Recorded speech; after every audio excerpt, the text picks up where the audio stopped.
Case कछुए की चाल से चलते रहे और उसकी हालत बद से बदतर होती चली गई। जब 2 वक्त की रोटी जुटाना भी मुश्किल हो गया तो रमेश को अपने पुराने दोस्तों की याद आई। बच्चों की गुल्लक तोड़कर किराए का इंतजाम किया। कुछ पैसे पत्नी कहीं से ले आई और वह अपने शहर की ओर चल दिया। पृथ्वी रमेश का सबसे अच्छा दोस्त था। रमेश को पूरी उम्मीद थी कि वह उसकी मदद जरूर करेगा। अपने शहर बीकानेर आकर रमेश सीधा अपनी मौसी के घर चला गया। वहां से नहा धोकर वह खाना खाकर वह पृथ्वी के घर की ओर चल दिया। शनिवार का दिन था। रमेश को पृथ्वी के घर पर मिलने की पूरी उम्मीद थी। वह मिला भी और इतना खुश हुआ जैसे ना जाने कितने सालों बाद मिले हों। इसके बाद वे पूरे दिन साथ रहे। रमेश पृथ्वी से पैसे के बारे में बात करना चाहता था मगर झिझक की वजह से कह नहीं पा रहा था। वे एक रेस्टोरेंट में बैठ गए। रमेश ने हिम्मत जुटाई और बोला, यार पृथ्वी, एक बात कहनी थी। हाँ हाँ बोलना, पृथ्वी ने कहा। इसके बाद रमेश ने उसे अपनी सारी कहानी सुनाई।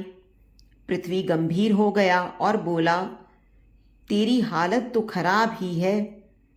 तू बता मुझसे क्या चाहता है। यार वैसे तो मुझे लाखों रुपए की जरूरत है मगर तू भी सरकारी नौकरी करता है, इसलिए फिलहाल अगर तू मुझे 3,000 रुपये भी उधार दे देगा तो मैं घर में राशन डलवा दूंगा। कोई बात नहीं, सुबह ले लेना। तो फिर मैं कितने बजे फोन करूं। तू मत करना, मैं खुद ही कर लूंगा। रमेश के सिर से एक बड़ा बोझ सा उतर गया था। उसने चैन की सांस ली।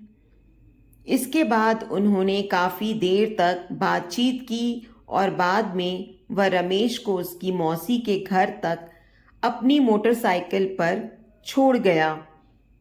रमेश ने पृथ्वी को बताया कि उसकी ट्रेन दोपहर 2 बजे जाएगी।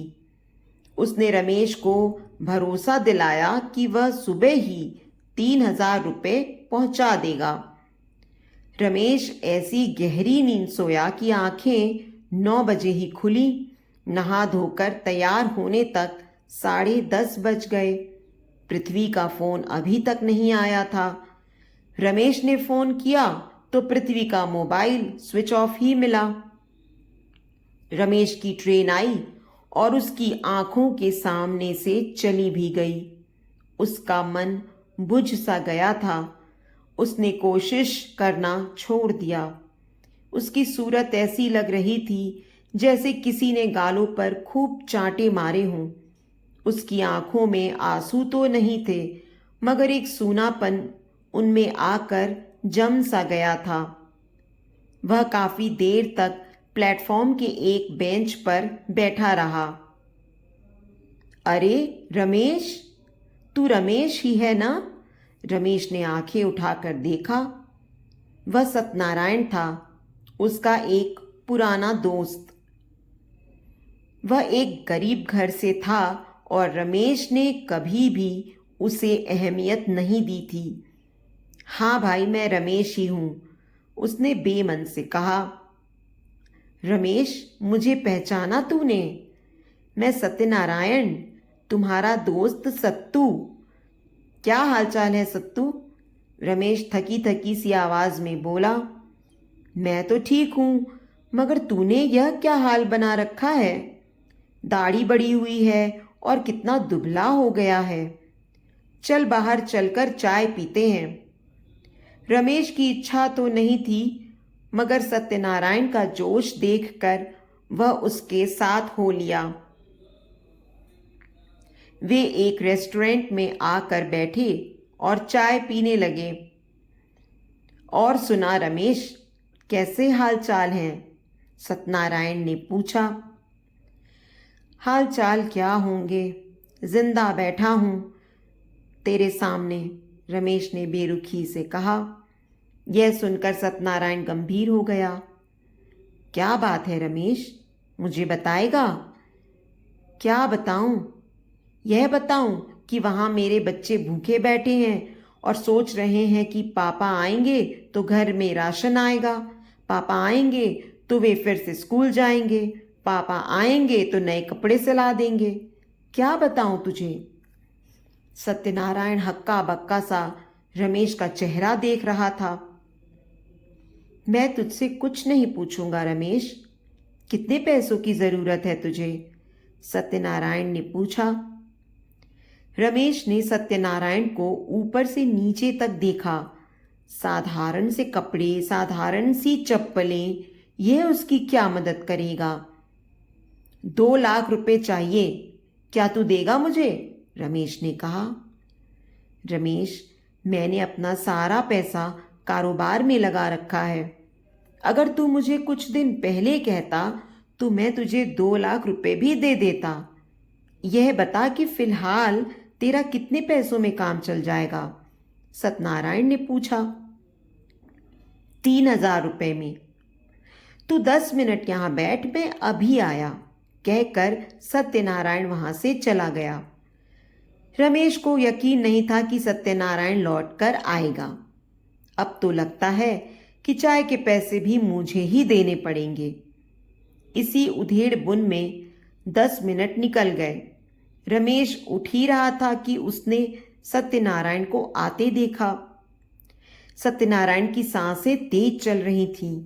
बैठते ही उसने जेब में हाथ डाला और 50 के नोटों की एक गड्डी रमेश के सामने रख दी। यह ले पैसे। रमेश को यकीन नहीं आ रहा था। मगर मुझे तो सिर्फ 3,000। रमेश मुश्किल से बोला। रख ले, तेरे काम आएंगे। सत्तू, मैं तेरा एहसान कभी नहीं भूलूंगा। क्या बकवास कर रहा है? दोस्ती में कोई एहसान नहीं होता है। लेकिन मैं ये पैसे तुझे 3-4 महीने से पहले नहीं लौटा पाऊंगा। जब तेरे पास हो तब लौटा देना, मैं कभी मांगूंगा भी नहीं। तुझ पर मुझे पूरा भरोसा है, सत्यनारायण ने कहा तो रमेश कुछ बोल नहीं पाया। अब मैं निकलता हूं, चाय के पैसे देकर जा रहा हूं। तुझे 5 बजे वाली ट्रेन मिल जाएगी, तू भी निकल, बच्चे तेरा इंतजार कर रहे होंगे। सत्यनारायण चला गया। रमेश उसे दूर तक जाते देखता रहा। इस वक्त ये 5,000 रुपये उसके लिए लाखों रुपए के बराबर थे। वह जिस इंसान को हमेशा छोटा समझता रहा, आज वही उसके काम आया। रमेश वापस अपने घर लौट गया। 2-3 महीने का तो इंतजाम हो गया था। इसके बाद उसने फिर से काम की तलाश शुरू कर दी। एक दिन रमेश को कपड़े की दुकान पर सेल्समैन का काम मिल गया। तनख्वाह कम थी मगर जीने के लिए काफी थी। इसके बाद समय अचानक बदला। 3 मुकदमों का फैसला रमेश के हक में गया। जेल जाने से बचने के लिए लोगों ने उसकी रकम वापस कर दी। कुछ दूसरे लोग डर की वजह से फैसला होने से पहले ही पैसे दे गए। 6 महीने में ही पहले जैसे अच्छे दिन आ गए। रमेश ने फिर से कारोबार शुरू कर दिया, इस वादे के साथ कि पहले जैसी गलतियां नहीं दोहराएगा। रमेश ने सत्यनारायण के पैसे भी लौटा दिए। उसने ब्याज देना चाहा तो सत्यनारायण ने साफ मना कर दिया। इन सब बातों को आज 10 साल से भी ज्यादा हो गए हैं। रमेश कारोबार के सिलसिले में अपने शहर जाता रहता है। किसी शादी या पार्टी में पृथ्वी से भी मुलाकात हो ही जाती है। पूरे समय वह अपने नए मकान या नई गाड़ी के बारे में ही बताता रहता है और रमेश सिर्फ मुस्कराता रहता है।